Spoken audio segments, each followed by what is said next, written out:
Tűz. A legmeghatározóbb motívum az ember életében az őskor óta. Egészen 1950-ig a napi teendők elvégzése után este tábortűz köré kuporodtunk és beszélgettünk, gondolkodtunk.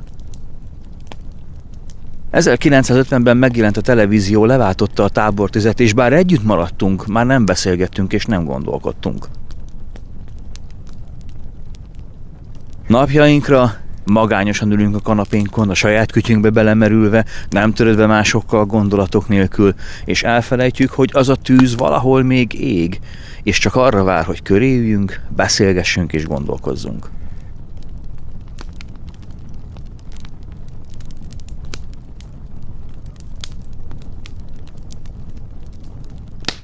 Ebben a két részben meg fogom nektek mutatni azokat az eszközöket, amelyekkel hatékonyan lehet tüzet gyújtani, és azokat az élesztékeket is, amelyekkel természetesen szintén hatékonyan lehet a tűzgyújtást elősegíteni. Tehát körbejárjuk a kezdeteket, most nem fogunk kitérni a biztonsági intézkedésekre, nem fogunk kitérni a tűz teljes gyújtására, leoltásának mechanikájára, ez majd egy másik videóban lesz, viszont minden mást, ami egy ilyen pakba belefér, az benne lesz ebben a videóban.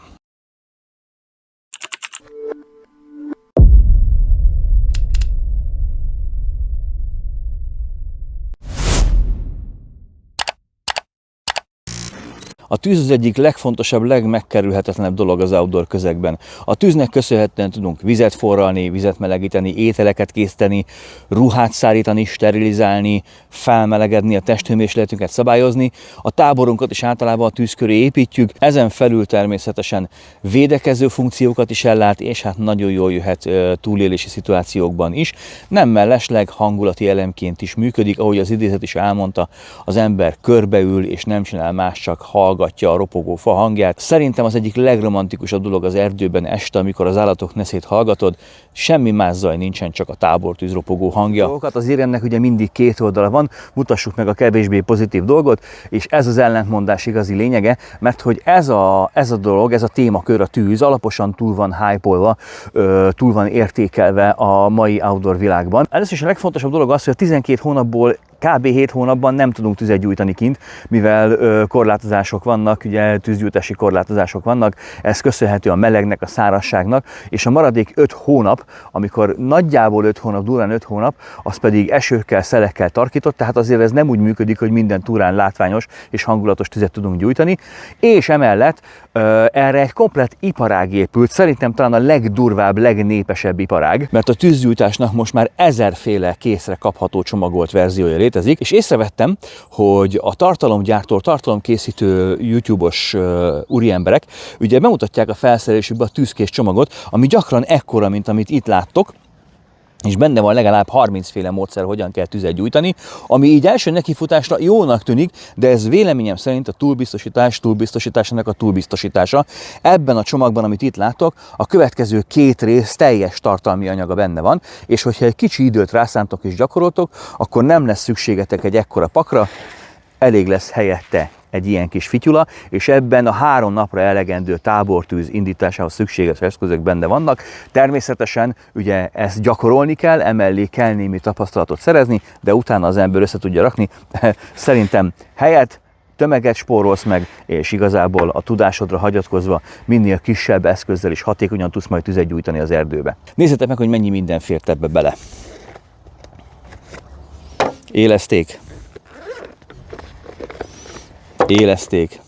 Éleszték, szikravető, ez egy kis meglepetés, de ez is éleszték, öngyújtó, hát fogalmazunk, hogy ez ilyen kombinált dolog, éleszték, öngyújtó, gyufa, tehát itt most meg tudom nektek számolni 1, 2, 3, 4, 5, 6, 7, 8, 9, 10 féleképpen tudok tüzet gyújtani, egy túra alkalmával ennyire biztos nem lesz szükségetek, meg kell találni azt a módszert, ami nektek tetszik, azt a kombót, ami nektek tetszik, és ha megvan, akkor azzal kell gyakorolni, mert minél több lesz a tapasztalatotok és a tudásotok, annál inkább fog összeszűkülni a felszereléstár, az eszköztár. Ebben a mai részben a tűzgyújtó eszközökkel fogunk foglalkozni, ebből én 3 nagyon fontos csoportot hoztam el nektek, a szikravetőket, a gyufát és az öngyújtót. Kezdjük talán a legnépszerűbbel, amit a legtöbb ember szokott preferálni, különösen videók, hangulatvideók alkalmával. Ezek ugye a szikrevetők. Nem fogok különböző szakirodalmakat idézgetni, nem fogok túlságosan belemenni a szakmai megközelítésbe. Próbálok majd olyan nyelven fogalmazni, amit az átlag emberek is megértnek, meg a kezdők is megértnek. Szóval először nézzük meg a szikrevetőket. Különböző anyagoknak az ötvözetéről van szó, például magnézium és egyéb hasonló sokszor titkos összetevőkről is beszélgethetünk, amik annyira nem titkosak, de igazából higgyétek el, nem kell tudni, a működési mechanizmus sokkal fontosabb. A lényeg az, hogy ez egy szilárd rúd, amit éles tárggyal kapargatva apró forgácsokat választunk le, ami szikrákat ont ki magából. Működési elve egyébként nagyjából így néz ki. Ez első nekifutásra nem tűnik bonyolultnak, és ez igazából az outdoor közegben az úgynevezett Viagra, mert hát nincs is annál egyébként élménydúsabb tábortűzgyújtás, amikor ott vagy, előveszed a késed, a szikrevetődet, összekészítetted a tüzet, ugye sergetsz és már ég is a tűz. Nos, a videókban valóban így van, élőben azonban egy-két műveleti sor mindig kimarad, mert az ugye hosszas, és az emberek nézés közben szeretnek ugye beleszkippelgetni ezekbe a dolgokba. De alapvetően tényleg a szikrevetőnek az a lényege, hogy szikrát tudsz vele csiholni. Ezek a szikrák ugye elég magas hőfokon tudnak izzani, 3000 fok ugye a jobb minőségű szikrevetők. Alapvetően kétféle szikrevetőt különböztetünk meg, rövidutast és hosszúutast. Rövidutasok piacán viszonylag szűk a kínálat, mert a Light My Fire egyeduralkodó. Ő talán a legismertebb a világon, és Magyarországon is ez az, amit a legjobban preferálnak a felhasználók. Valóban egyébként nagyon jó. A rövidutas szikrevető, biztos kitaláltátok már a megfogalmazásból, rövidúton viszonylag finomabb mozdulatokkal működtethető. Ezáltal maga a szikra könnyebben, pontosabban célozható az előre elkészített élesztékre, tehát nem kell nagy teátrális mozdulatokat végezni, elég finom mozdulatokkal és nagyon komoly szikramennyiséget lehet oda pöccinteni az élesztékre, hogy aztán az beinduljon. Tehát ez a rövidutas szikrevető lényege. A hosszúutas szikrevető ennek pont az ellentetje. Nagy, határozott mozdulatokra van szükség. Ennek hátulütője, hogy nem tudsz vele célozni, viszont olyan mennyiségű székrát ad ki magából, ami ugye egyfajta szikra esőként elárasztja az odakészített élesztéket és ugyanúgy meggyújtja. Túlélő körökben egyébként a hosszúutas szikrevetőt jobban szeretik, mint a rövidutas szikrevetőt. Én azt szoktam javasolni, hogy ha valaki kezd, vagy valaki még ezzel ismerkedik, akkor mindenféleképpen rövidutas szikrevetőt használjon, a hosszú utasok azok később érdemesek. Milyen szikrevetőkben érdemes gondolkodni? Hát ez az a rész, ahol nem a low budget dominál, legalábbis az én nézőpontom szerint. A rövidutas szikrevető esetén csak és kizárólag Light My Fire-t javasolok. 3000 fokon szikrázik, nagyon könnyen ittható és nagyon komoly mennyiségű szikrát képes magából kicsiholni. Hosszúutas szikrevetőnél mindenki másra esküszik. Én az Überleben szeretem, szerintem ez a világ legjobb szikrevetője, sokan ebben nem értnek egyet, ez egy erősen szubjektív vélemény, ezt be kell, hogy valljam. Én az Überleben szeretem, egy szintén 3000 fokos szikráztatásra képes, és a megfelelő betámasztással tehát hatalmas mennyiségű szikrát lehet belőle előcsiholni, mondhatjuk, hogy konkrétan a lehető legjobb. Nézzük a pro és kontra dolgokat a szikrevető használat kapcsán. Kezdjük először a napos oldalról, ugye a pro dolgokkal. Nagyon kompakt, nagyon egyben van az eszköz, nem túl bonyolult eszközről beszélgetünk, és könnyen tárolható. A mai modern tokok jelentős részén már található egyébként bújtató, amiben a szikrevetőt bele lehet tenni, és így a késünk és a szikrevetőnk egy helyen van, nagyon kényelmesen lehet vinni, könnyen hozzá lehet férni, ez minden szempontból egy pozitív oldal. Meglehetősen hatékony. Tehát a mostani modern szikrevetők már 3000 fokon szikráznak, ez azt jelenti, hogy 3000 fok az már alkalmas arra, hogy a legtöbb élesztéket pillanatok alatt meg tudja gyújtani, hogyha arról van szó. Alkalmazható minden időjárási körülmények között. Hidegben, szélben, esőben, sárban, nyilván a hatékonyság valamilyen szinten befolyásolandó, de alkalmazható. És aránylag könnyű elsajátítani a használatát. Ezen felül még egy nagyon fontos dolog, hogy nagyon sokáig tart ki egy ilyen szikrevető. A Light My Fire, ugye nekem ez Army van, ez a gyártó oldala szerint vegyes 3 és 5000 használatot mond egy ilyen szikrevetőre, az baromi sok egyébként, srácok, az szerintem 5 év. Egy normál átlag túrázó számára 5 évet jelent. Az Überleben esetében láthatjátok, hogy jóval nagyobb az Überleben, ott 12.500 használatot írnak, sőt van amelyikre 20.000 használatot, tehát ezt azt mondom, hogy ez ilyen lifetime, tehát egy élettartam jellegű használatot jelent ez az eszköz. Bele kell ruházni, mert nem olcsó, ugye azt hiszem, hogy ez nem néztem ennek utána, de ilyen 7000 forint környékén, 7-8 ezer forint környékén mocorog a Light My Fire, az Uberlében pedig 10 fölött van, 12-13, de láttam már 15 ér is, és egy kicsit nehezebben is beszerezhető egyébként. És persze ne hagyjuk ki a flash feelinget, ugye? Ne hagyjuk ki a flash-t, a feelinget, hogy hát ezzel gyújtunk tüzet, és ez mennyire jól néz ki, és ez mennyire ott van a szeren. Ezek voltak a pro oldalak, de úgy kerek, ha én nyerek, nézzük meg a sötétebbik oldalt is. Az első és legfontosabb dolog, amiről beszélnünk kell, hogy ez szikravető. Tehát nem lángot ad ki, hanem szikrát. Nincs nyílt láng, szikráról van szó. Ez a szikra valóban, amikor kipattintott 3000 fokos, viszont ez a másodperc tört része alatt hűl le, akár a harmadára is. Tehát az élesztékhez meglehetősen közel kell használnod, ami azt jelenti, hogy ha elkezdesz pöccinteni, ő már nem 3000 fokos, már nem valószínű, hogy meg tudja gyújtani az élesztéket, vagy csak nagyon nagy szerencsével. Tehát ez mindenféleképpen figyelembe kell venni, hogy ezzel nincs konkrétan tüzed, szikráztatsz, és az éleszték fogja majd adni ugye a tüzet. A másik fontos dolog, amiről beszélni kell, hogy ugye 3000 fokról beszélgetünk. A Schleifner acél hőkezelése az ilyen 1000 fok környékén van, a szikravető 3-szoros hőmérséklettel dolgozik, ezért amikor a kaparóélt használjuk, akkor a kaparóél bizony komoly hősoknak van kitéve, és hogyha nem vagyunk elég ügyesek, nem ismerjük a szikravetőnek a technológiáját, én adtam már kölcsön egy párszor, ezt az Uberlébent is lehet is látni, majd a közeli képeken látjátok, ilyen hullámos ledős, mert az ember kőkeményen beletolta, és itt is vannak önök, amikor kimar olyan mennyiségű anyagot ugye a szikravető rúdjából, hogy a pengén sül ki, ilyenkor bizony ott a penge hősokkot kap, a szén kisül belőle, és bizony kicakkozódhat, sérülhet a kaparóél. Most majd a régi vonalas 2000 utáni, a 2000 és 2015 közötti régi vonalas bushcrafterek fölbrögni fognak, hogy de nem igaz, mert semmivel nem lesz a kaparóélnek, de lesz, de ez nem azt jelenti, és nem azt mondtam, hogy a kés szerkezeti struktúrája fog megváltozni, és eltörik tőle a pengét, hanem az, hogy a kaparóél sérülhet, és ráragadhat olyan dzsúva, amit nagyon nehéz elvinni. A kaparóél egyébként nálunk egy nagyon precíziós kaparóél, nagyon éles, nagyon agresszív, nagyon sok munkát tudsz vele könnyedén elvégezni, viszont a miénk például sérülékenyebb egy átlag normál kaparóéllel szembe. Tehát ugye ezek az árnyoldalak, illetve a biztonságos használat, főleg a rövidutas szikravetők esetén, hát ezt gyakorolni kell, srácok, mert én is az elején volt úgy, hogy megfirkáltam vele az ujjam, ebből a szempontból ugye a hosszú utas szikravető mindig jobb, meg méretesebb, és ne felejtsük el, hogy a választandó alapanyagok nedvességtartalma nagyon nagy mértékben befolyásolja a szikravetők hatékonyságát. Tehát most láthatjátok, hogy két különböző fa, ugye az egyik, ami egyébként szárazabbnak néz ki, az kint lett hagyva éjszakára, és kapott némi nemű párát, a másik az egy szárazabb fa. Hát bizony volt különbség, és most még szerencsém volt, meg viszonylag hamar be lehetett gyújtani vele ugye a tollaságot, mindenféle éleszték vagy segédanyag nélkül. Egyébként egy jó tanácstip, hogyha gondoljátok, ha kicsit nedvesebb a tollaságatok, vagy nem annyira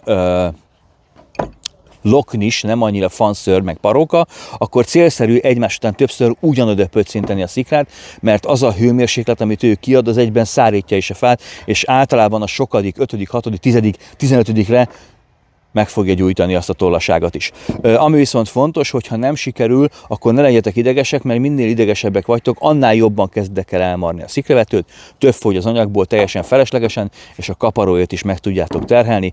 Tehát akkor a szikravetőkkel kapcsolatban elmondtam nektek a pozitív, a negatív oldalt. Én eleinte a szikravetőt használtam, mert én is az voltam, hogy fú, nekem az kell. Ma már átértem ugye az egyszerűbb, modernebb, freshebb dolgokra. Nekem már ez is megfelel, de természetesen, aki szikravetőt akar választani, lelke rajta, egy ekkora szikravető a tűzgyújtásra alkalmas.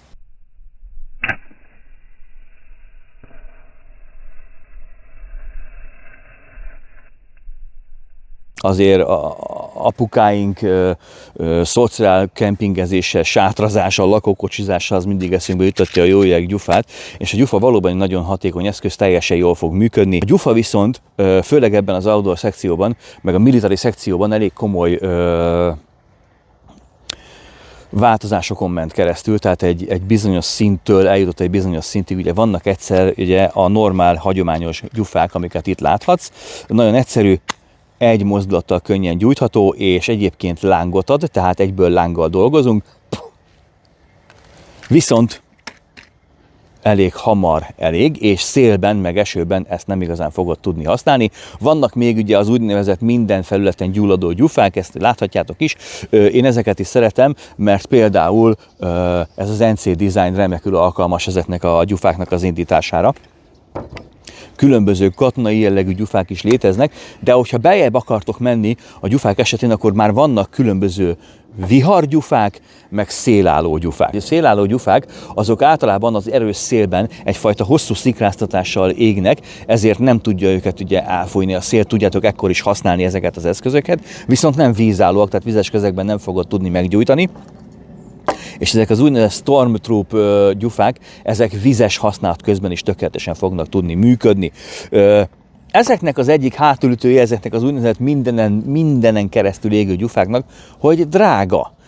Drága. A legolcsóbb gyufák is ilyen 2500-2600 forinttal indulnak, és akkor elmehetünk az Ucóig, ami 10.000 forint, 9990 forintos gyufáról beszélgetünk, és látom ezt is nagyon sok tartalomgyártónak a tűzkész pakjából, hogy benn van ugye az Ucónak ez a full titánium házas gyufája. Srácok, én mindig azt szoktam mondani, hogy a gyufák esetében célszerű észszerűnek lenni. Mert hogy ezt a pénzt, amit erre szánsz, hát ezt most nagyon fején találom a szöget, de ezt elégeted. Ez a pénz, ez füstesó. Ez el fog égni. Mert a gyufa elég, ennek ez a lényege. Vehetsz minél mokányabb gyufát, tűzbiztos gyufát, de ezek el fognak égni, amikor használod, és egy gyufa egy gyújtásra elegendő, ami vagy elég lesz egy tábortűz meggyújtására, vagy nem. Viszont amit én szoktam mondani, hogy ezek az Ucó és társai, amik ilyen mindenen gyulladó gyufák, ezeket inkább BOB csomagba szoktam javasolni, mert ha BOB csomagba rakod be őket, akkor szerintem ott nagyon jó használatot tudnak tenni. Az ember feszült, zaklatott, esetleg sérült, ilyenkor jól jön egy tűzbiztos gyufa. Az én szettemben is van egyébként, most már meg nem mondom, szerintem ez talán Helicontex mindenen gyulladó gyufa, ezt megmutatom nektek, hogy ezek a gyufák így működnek, de kis házi praktikával nagyon-nagyon érdekes dolgokat lehet művelni. Például fogod a szimpla, egyszerű háztartási gyufát, ezt a gyufát, 3-4 darabot, ez pont 3 darab, összefogsz, összekötözöd spárgával, madzaggal, bármilyen kötélzettel, vékonyabb kötélzettel, szépen feltekercseled, fogsz háztartási gyertyát, felolvasztod, hogy a viasz jó forró legyen, minél forróbb, annál folyékonyabb, aztán megfogod és szépen belerakod ezeket a gyufákat. Ennek az a lényege, hogy akkor, ha berakod és elkezd forni, az a jó, mert akkor a viasz beivódik a kötél meg a madzag rostjai közé, teleivódik, és ezt a merítést 3-4-szer elvégzed, csinálsz 5-6 ilyen gyufát, és amikor hagyod, hogy a viasz kezd visszahűlni, és már nem annyira vízszerű, nem annyira folyékony, hanem kicsit ilyen krémszerű, akkor még utoljára megmártod, és ez egy ilyen védőréteget képez erre a gyufára. Egy ilyen gyufa, amit itt a kezemben tartok, ez ugye 3 darabból áll, de van itt nekem olyan, ami 1 darabos. Ez általában olyan 3,5-5 perc között ég, tehát ez már egyben szinte érezték is. A nagyobb pedig akár 12 percig is képes égni, vízálló, szélálló, le kell kapargatni a felső részt, meg tudod gyújtani, és innentől kezdve egy tökéletes eszközöd van. Tanulással, minimális gyakorlással és minimális tuningolással sokkal hatékonyabb tud lenni, mint ezek a vihargyufák, amiket több ezer forintért megveszel. Én azt szoktam mondani, hogy ezzel érdemes kísérletezni, érdemes ezzel egy kicsit játszani. Lehet hozzá venni különböző tégelyeket, nekem ez a Helicontex már nagyon régóta megvan, ezen van erős foszfor, meg tudod gyújtani, és így konkrétan ez az eszköz nagyon-nagyon hatékony tud lenni tábori tüzek gyújtása alkalmával. A harmadik eszköz, amit én használni szoktam, és nagyon sokat használok, és rengeteg van otthon egyébként, valamiért van öngyújtó fétisem, az az öngyújtó, ahogy már ki is mondtam az előbb. Ugyanis az öngyújtó az az eszköz, ami nyílt lángot ad, elég hosszú működési elve van, tehát amíg van benne nafta, addig tudod használni értelemszerűen, és elég hatékony is tud lenni. Ez is fejlődött természetesen az outdoor szekcióban, illetve a történelem folyamán. A normál, egyszerű benzines öngyújtókhoz képest most már vannak gázzal töltött öngyújtók, utántölthető öngyújtók, vihargyújtók, amik ugye ilyen spot izzást produkálnak, és vannak ezek az úgynevezett plazma öngyújtók. Én ebben nem mentem bele, én nem nagyon vagyok a híve annak, az öngyújtómat is töltőre kelljen tenni, de vannak ilyenek, amik ugye ilyen plazma izzást generálnak, és állítólag nagyon hatékonyak. Nem tudom, ezzel kapcsolatban nincsenek tapasztalataim. Öngyújtók terén nekem talán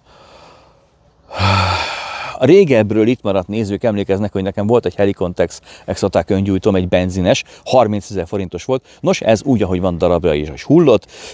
Nagyon sajnáltam, lehet, hogy én voltam a hibás, de szerintem nem. Minden esetre lehet nagyon drága, nagyon csecse, nagyon exkluzív öngyújtókat venni. Én, amit javasolni szoktam öngyújtók tekintetében, ez az úgynevezett Clipper öngyújtó. Hát ez bárhol beszerezhető, 300-400 forint, amit elkérnek érte. Érdemes vele a Clipperrel számolni. Sokan a Bic-re esküsznek, de nekem sokkal jobban bejön a Clipper. Először is ez is tűzköves öngyújtó, tehát ez is tud szikrát adni. Ha kifogyott az öngyújtó, és van megfelelő, mondhatjuk, hogy ilyen reaktor szintű ízásra képes élesztékünk, akkor csak magával a szikrával képesek vagyunk meggyújtani az élesztéket. Viszont a Clippernek van egy nagyon jó funkciója. A pipagyújtáshoz használják, de nekünk az outdoorban tökéletesen jól működik. Ha elforgatod, akkor megnöveli az energiát. Látjátok? Nagyobb lesz a tűz. És hogyha így gyújtasz be tábortüzet, akkor élből egy kicsit nagyobb lesz a tűz. Maga az eszköz nagyon könnyen szétszerelhető, tehát semmi dolgunk nincsen. A tűzkő maga kiszedhető, amúgy kíváncsi reszelek le egy kis fatwoodot majd, hogy meg lehet gyújtani. Praktikának javaslom, ezt én is egy kommentben is láttam, meg Sanyi barátom is mutatta, ha ilyen eszközt teszel el magadnak a túrázó felszerelésedbe, akkor nagyon célszerű egy befőttes gumival az indítókar alatti részt kitölteni, mert így akkor nem tud véletlenül megnyomodni zsebbe, és nem ereszti ki a gázt. Ez egy fontos dolog. Illetve, hogyha ragasztó szalaggal megtápolod, akkor rögtön éleszték is van mellette. 13-14 grammos súlyról beszélgetünk, és tökéletesen működik, és aztán mehetünk fölfel a különböző öngyújtó variációk. Ezek az eszközök, főleg a lánggal működő, nyílt lánggal működő öngyújtók, a szél és a vízes hatásokra sajnos ott a hatékonyságuk jelentősen veszíteni fog. Egyébként szerintem jól alkalmazhatóak. Nagyjából ezek azok az eszközök, amelyek a tűz gyújtására alkalmasak. És nyilván a következő részben az élesztékeket fogom átvenni, ott is be fogom nektek mutatni, hogy pontosan mi a dörgés. Ha tetszett a videó, akkor mindenféleképpen nyomjátok a lájkot, ne felejtsetek el feliratkozni, találkozunk nem sokára, sziasztok!